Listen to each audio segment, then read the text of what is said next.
অমরপুরে গ্রামীণ সড়কের বেহাল অবস্থা, দীর্ঘদিন ধরে ভেঙে ভূখণ্ড মানুষের চলাচলের একমাত্র রাস্তা। গ্রামের শতাধিক পরিবারের লোকের চলাচলের এই রাস্তা ভেঙে যাওয়ার ফলে গ্রামে ঢুকতে পারছেন না জরুরি পরিষেবা দেওয়ার জন্য কোনো গাড়ি।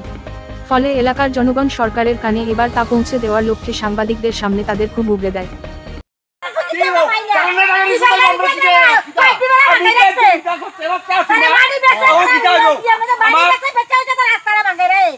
আমার কি দায় রজ্জ বিদ্যা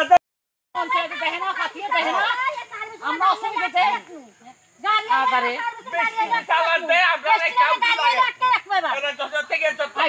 একটা ডেলিভারি রুগী দাম দেয় না, একটা রুগীর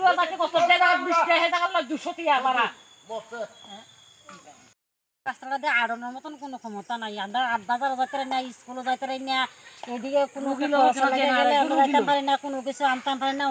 রাস্তাটা ঠিক করবো করে আজ 5 বছর এই পর্যন্ত কিন্তু রাস্তাটা আমরা রাস্তা অবরোধ করে করছি, তারপরেও রাস্তা আমরা ঠিক করে দেয় না।